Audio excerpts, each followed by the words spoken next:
فقد قال الله تبارك وتعالى في كتابه المبين وبعد الصادقين بسم الله الرحمن الرحيم يا أيها النفس المطمئنة ارجعي إلى ربك راضية مرضية صدق میرے سامنے گرام برادران ملت ماتم دارانی امام حسین علیہ السلام کائنات کو خلق کرنے والا کائنات کی ضرورت پر اس کی قدرت ہو ہر شے کا مالک ہو انسان سے حیوانوں تک حیوانوں سے جناتوں تک اور اگر ان سے الگ جو ہے زمین و آسمان پانی اور ہواؤں سب کو خلق کرنے والا امام حسین علیہ السلام کو کربلا کے میدان میں یہ خطاب نظر آیا یا ایھا النفس المطمئنہ اے نفس مطمئنہ اپنے رب کی جانب رکھا میں تجھ سے راضی ہوں تو مجھ سے راضی ہے عزیزو سرزمین کربلا کے اوپر کوئی ایسا گوشہ نہیں ہے جو ہماری زندگی سے نہ ملتا ہو مطلب آپ کو اسلام میں کوئی چیز کو ڈھونڈنا ہے تو زمین کربلا پہ آئیے ہر رشتہ ہر چیزیں آپ کو زمین کربلا پہ ملے گی کوئی ایسا گوشہ چھوٹا بھی نہیں ہے اسی لیے کہا مطمئن ہو گیا معبود حسین ابن علی کی قربانیوں کو دیکھ کر اور کہا میں تجھ سے راضی ہوں تو مجھ سے راضی ہو جائے اے حسین اپنے رب کی جانب پلٹ آؤ عزیزو کل یہی کی بات ختم ہوئی تھی کہ امام حسین علیہ السلام کو اللہ نے نفس مطمئنہ کیوں کہا نہ اس سے پہلے کسی کو یہ لقب ملا نہ اس کے بعد کسی کو یہ ملے گا نفس اللہ مولا علیہ کو کہا گیا کہ نفس مطمئنہ کسی کو نہیں کہا گیا نبی اور امام کے درمیان کر کے دیکھا گیا کہ جناب ابراہیم صاحب کے کنارے کھڑے ہو کر دعا کر رہے تھے محمود اطمینان قلب کے لیے میں تجھ سے سوال کر رہا ہوں کہ مردے کیسے زندہ کرتا ہے اور محمود کی کیا آواز تھی کہ ابراہیم تمہیں یقین نہیں ہے کہ ہم مردے کیسے زندہ کرتے ہیں وہ ساری باتیں امام حسین اب وہی سے آگے بات بڑھ رہی ہے کہ امام حسین نے نماز کو بچایا جمعے والی جو بدھ کو پڑھائی گئی تھی وہ جمعے تک ہی پڑھی گئی اب نماز بچائی روزہ بچائی حج بچائی زکوٰۃ دی ساری چیزیں امام حسین نے بچا لی کہاں کربلا کے میدان میں اچھا کربلا کے میدان میں بچائی تو کیسے بچائی کا قربانیاں پیش کر کے بچائی کا ان قربانیوں میں کہا کہ 54 افراد ایسے تھے حسین کے ساتھ جو نہ حسین کے نسبی رشتہ دار تھے نہ کوئی سببی ان کا رشتہ کوئی تھا کوئی رشتہ نہیں تھا کوئی دوست بن کر آیا کوئی مہمان بن کر آیا کوئی راستے میں مل گیا وہ 54 افراد ایسے تھے 18 افراد وہ تھے جو خانوادے بنی ہاشم سے تعلق رکھتے تھے 72 میں سے 54 افراد باہر کے تھے 18 افراد گھر کے تھے 18 افراد گھر کے تھے 18 افراد جو گھر کے تھے وہ بچ گئے 54 افراد کربلا کے میدان میں مارے جا چکے ان 54 کے مر جانے کے بعد 18 میں سے ایک اٹھا اور مرنے کی رضا مانگنے لگا ان 18 میں سے اگر دیکھا جائے تو زینب کے لاڈلوں کی بھی شہادت واقع ہو چکی ہے ایک بچہ اٹھا جن کا نام جناب قاسم لکھا گیا عمر ہے 13 برس اپنے چچا سے کہنے لگا کہ ہمیں مرنے کی رضا دے دیجئے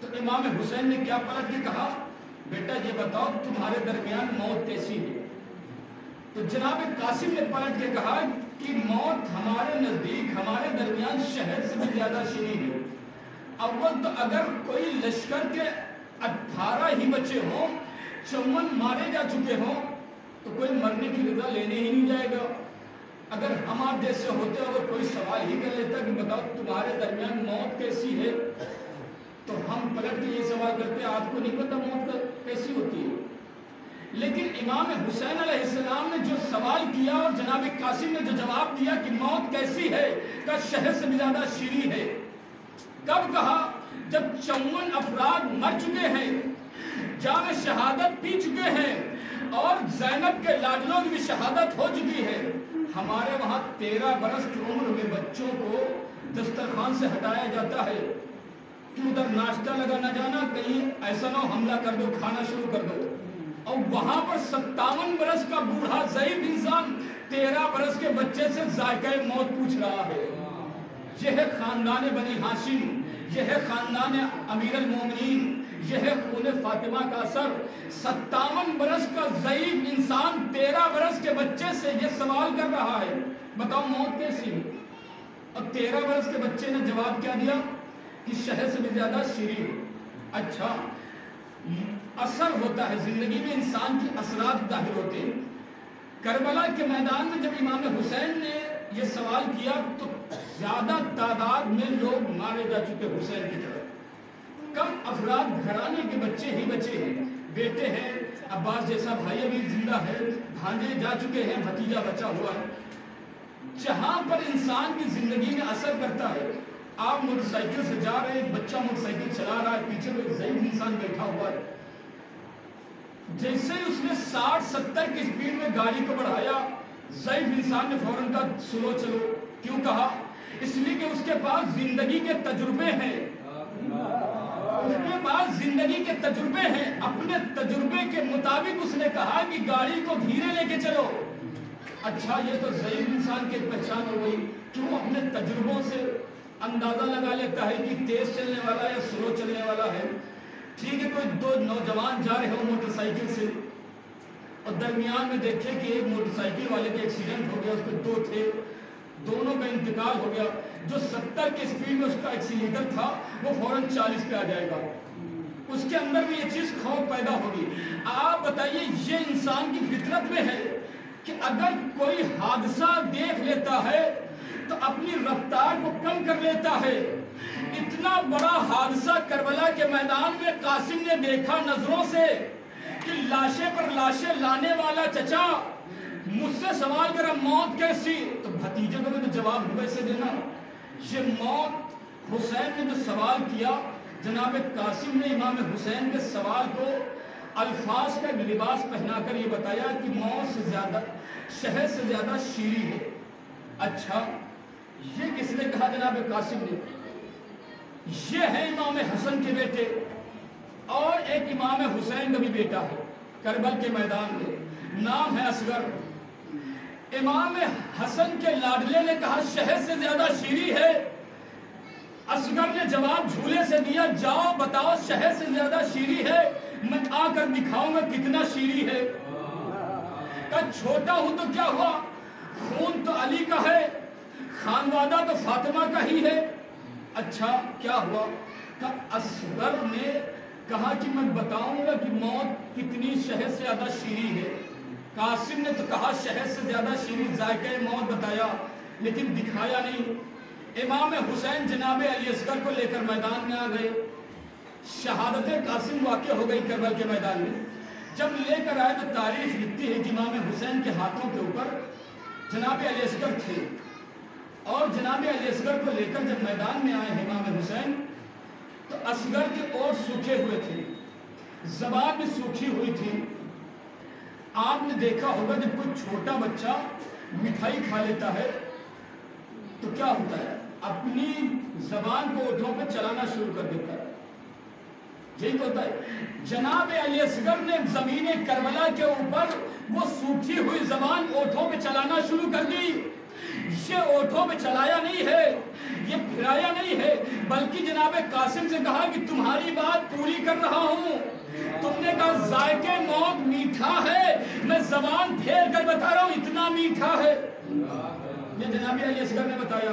اچھا ٹھیک ہے، اب جناب علی اصغر کو امام حسین نے تاریخ لکھتی، مقتل کی ہر روایت میں یہ ہے، اور آپ پوری زندگی واقعہ سنتے آئے جناب علی اصغر کی شہادت کہ امام حسین نے جناب علی اصغر کو میدان کربلا پہ لٹا دیا، اور لٹانے کے بعد کچھ لمحے کے بعد جناب علی اصغر کو اپنے ہاتھوں پہ اٹھا لیا۔ کیوں؟ کہ حجت تمام کرنی تھی امام حسین کو، اٹھا لیا، حجت تمام ہو گئی۔ عزیز الجہاں راوی لکھتا ہے، مقتل کا راوی لکھتا ہے کہ زمین کربلا بہت گرم تھی، چنا ڈال دیا جا بھون جائے گی، گرمی بہت زیادہ تھی، بچہ کمسن تھا، بھوکا اور پیاسا تھا، ساری بات ہے، لیکن امام حسین اس عمل کو انجام دے رہے ہیں جس سے خون کا پتہ چل رہا ہے کہ کس خانوادے سے تعلق رکھتا ہے، لہو کا پتہ چل رہا ہے۔ امام حسین اس عمل کو کربلا میں انجام دے رہا ہے، ایسے ہی نفس مطمئنہ امام حسین کو لقب ملا۔ اٹھا لیا فوراً جناب علی اصغر کو، اور اٹھا کے حجت تمام ہو گئی۔ جب اٹھا لیا تو اٹھایا اتنی جلدی، ایک لمحے کے لیے لٹایا تھا، اٹھا لیا۔ کیوں؟ امام حسین کو معلوم ہے یہ فخر اسماعیل ہے. بھائی سنیے آپ کے حوالے یہ بہترین جملہ آپ کے سماعتوں کے حوالے فخر اسماعیل ہے. اگر ایک لمحے کے لیے اصغر کو اور لٹا دیا، اصغر نے اپنی ایڑیاں زمین کربلا پہ رگڑ دی، تو کل وہاں زمزم پھوٹا تھا کہ آج یہاں کوثر پھوٹے گا. ایک صلوات پڑھیے محمد و علی محمد. کل اسماعیل کے لیے زمزم پھوٹا تھا، یہ بھی تو فخر اسماعیل ہے. اگر ایڑیاں زمین کربلا پہ رگڑ دیا اصغر نے تو یہاں سے آب کوثر پھوٹے گا. یہ ہے نفس مطمئنہ. اس لیے امام حسین کو کہا گیا کہ ایسی قربانی بھی. اچھا 6 مہینے کے بچہ اتنے کمالات کیسے دکھا سکتا ہے؟ نہیں دکھا سکتا، لیکن خون کا اثر ہوتا ہے. اس گھرانے سے تعلق رکھتا تھا جس کے دادا کی کہانیاں لوگ سنا کرتے تھے.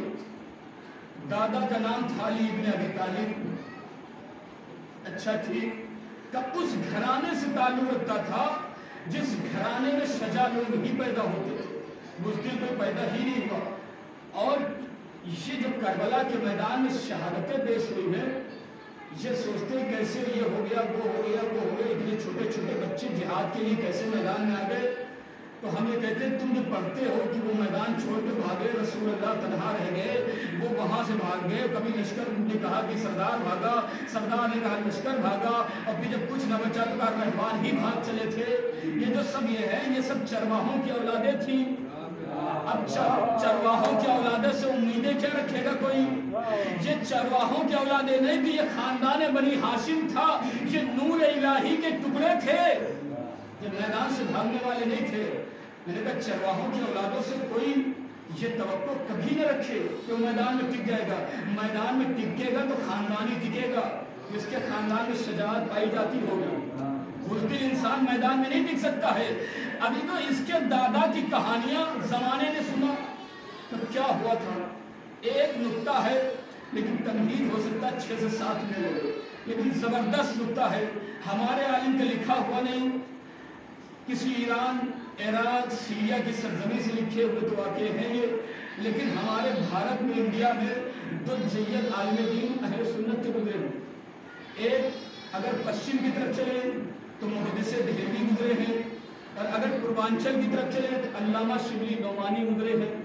ان دونوں نے بہترین مولا علی کی ولادت کا سانچہ ڈھکا ہے اپنے کلموں کے ذریعے سے. دیکھیں بہترین آپ کے حوالے سماعت کے حوالے انشاءاللہ ہوگی کہ علامہ شبلی نعمانی نے بھی، محدث دہلوی نے بھی اس واقعے کو نقل کیا، بہترین لفظوں میں نقل کیا کہ جب 13 رجب آئی اور علی کی ولادت کعبے میں ہوئی. میں نے پڑھا تھا جناب اصغر کے اندر شجاعت، تو شجاعت یوں ہی تو پائی نہیں جاتی. کوئی سوچے شجاعت یوں ہی مل گئی، شجاعت یوں ہی نہیں ملتی. دادا کی شجاعت تھی جو پوتے کے اندر نظر آئی. اس لیے کہ آپ اندازہ لگائیں، اپنی زندگی سے دیکھیے کہ اگر کسی کا دادا چور تھا اور بیٹا کسی وجہ سے شریف ہو گیا تو پوتا چور نہیں ہوگا، ہاتھ لپک ضرور ہوگا. اب آپ سوچیں ہاتھ لپک کیا چیز ہوتی ہے؟ ہاتھ لپک یہ ہوتی کہ کوئی بیٹھا ہوا ہے جیب سے تقریباً 10 روپے گر گئے، اس کی نظر پڑی لیکن گرنے والے کی نظر نہیں پڑی، جس کا مال ہے اس کی نظر نہیں پڑی، اٹھ کے چلا گیا، چپ کر اٹھا کے جیب میں رکھ لیا. یہ کہتے ہیں ہاتھ لپک، موقع پاتے ہی کام دکھا دینا. اگر دادا چور تھا، بیٹا شریف نکل گیا تو پوتا ہاتھ لپک ضرور ہوگا. یہ علماء نے بیان کیا ہے کہ خاندان کا اثر ہوتا ہے، یہ اثرات پائے جاتے ہیں. یہ ہم نہیں کہہ رہے، یہ آپ علماء کی تفسیریں پڑھیے، ان کے جو کانفرنس ہوتی ہے ان کے اوپر، یہ کانفرنس کی تفسیریں ہیں جو میں آپ کے سامنے پڑھ رہا ہوں. تو جناب رسول اللہ 13 رجب کو خانہ کعبہ کے پاس آئے. تاریخ لکھتی ہے کہ 13 رجب کو جب خانہ کعبہ کے پاس آئے تو رہ رسالت پر قرآن ناطق کو لیا اور لے کے گھر کی جانب چلے. علامہ شبلی نعمانی کا بہترین لکھا ہوا واقعہ ہے، اہل سنت کے راوی ہیں، لے کے چلے اور لے کر آگے اپنے گھر میں. تاریخ نے لکھا کہ یہ خبر مکے میں عام ہو گئی کہ ایسا ایسا واقعہ ہوا. خبر عام ہوتے ہوتے اس بندے تک یہ پہنچی جس کا ممبر پر نام لینا بھی مناسب نہیں ہے، جس سے شیعہ سنی سب نے لکھا ہے، نہ ہم نہ وہ، سب نے لکھا کہ جاہلوں کا باپ تھا، جس کا نام ابو جہل تھا.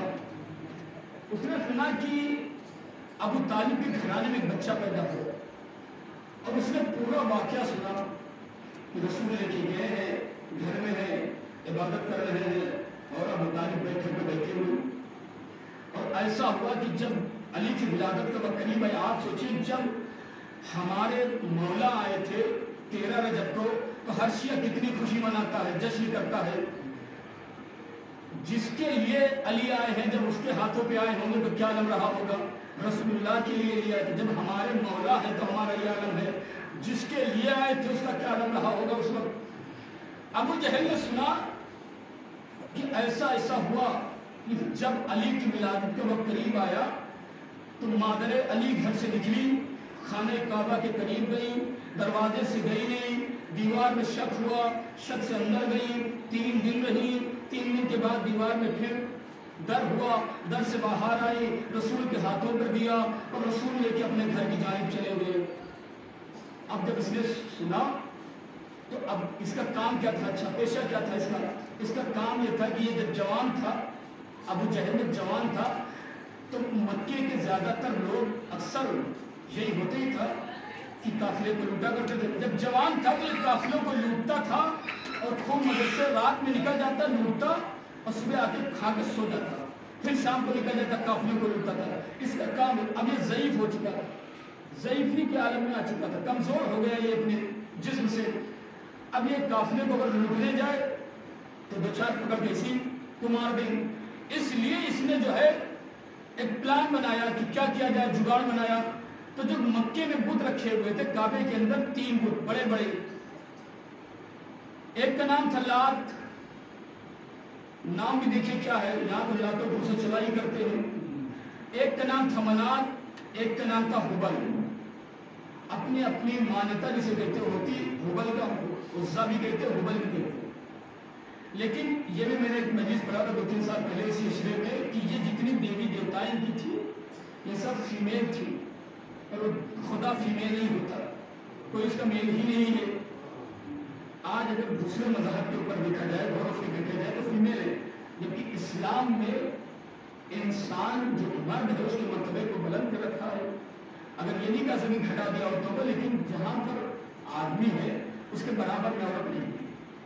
آپ مراجع کرام کی تفسیروں کو پڑھ لیں کہ اگر میاں بیوی ایک ساتھ نماز پڑھ رہے ہوں تو ان کے دونوں کے پیروں کی انگلیاں برابر نہیں ہو سکتی، 1 انچ ہلکی سے پیچھے ہونی چاہیے بیوی کی.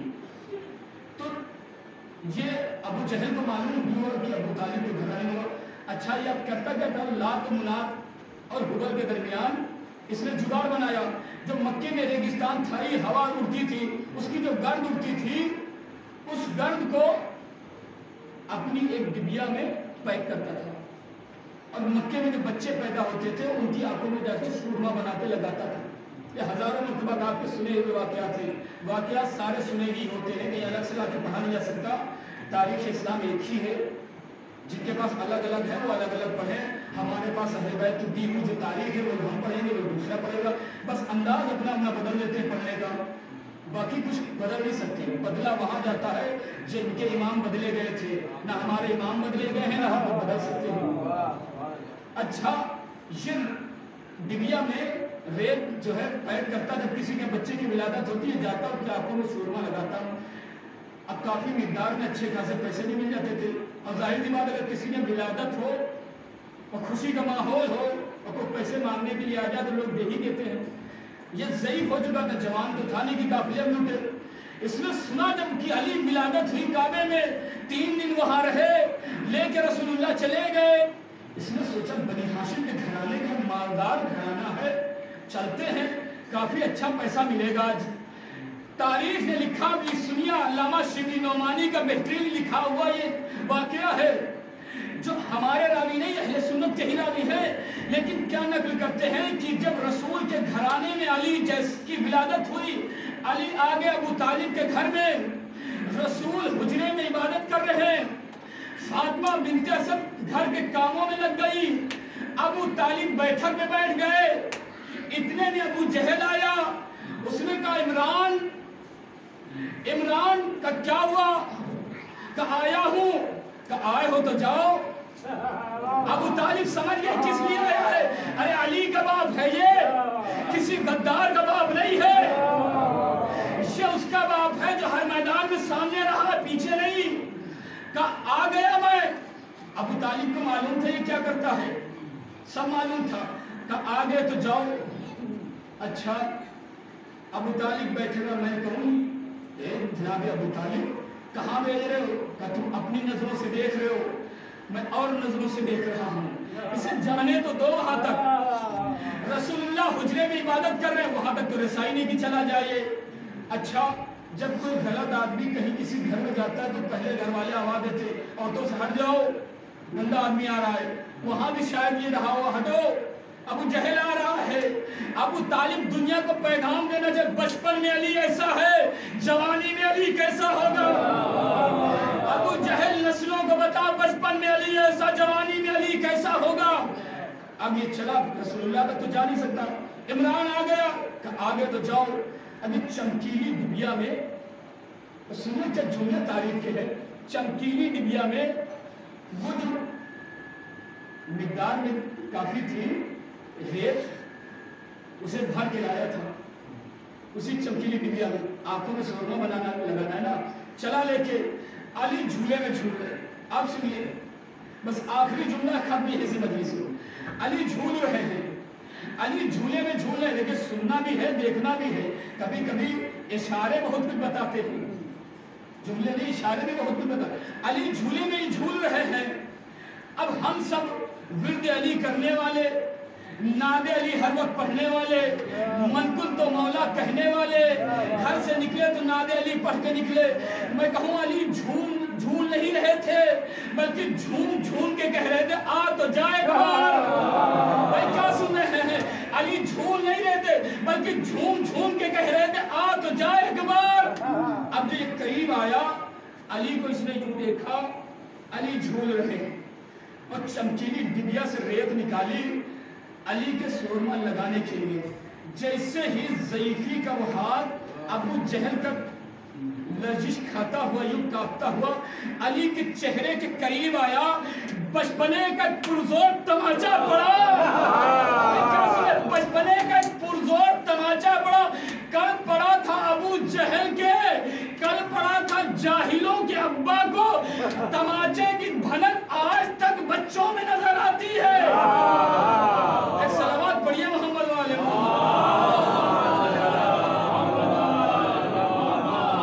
کل پڑا تھا جو تماچا جاہلوں کے باپ کو، بچوں میں آج بھی گھنگراہٹ نظر آتی ہے کہ علی نے تماچا مارا تھا۔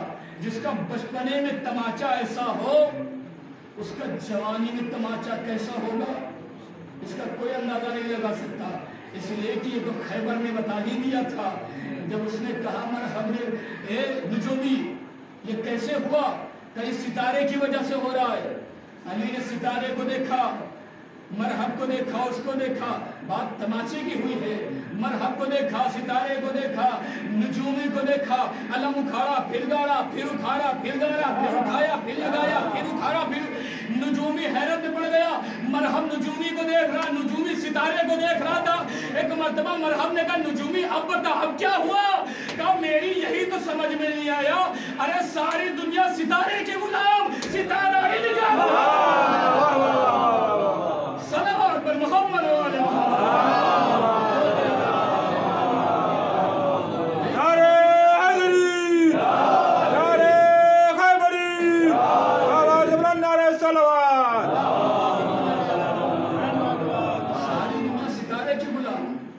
ستارہ ان کا غلام نظر آ رہا، یہ اکھاڑتے ہیں ستارہ غائب، یہ لگانا چاہتے ستارہ سامنے، یہ ستارے کے اشارے پہ نہیں، ستارہ ان کے اشارے پہ چل رہا ہے۔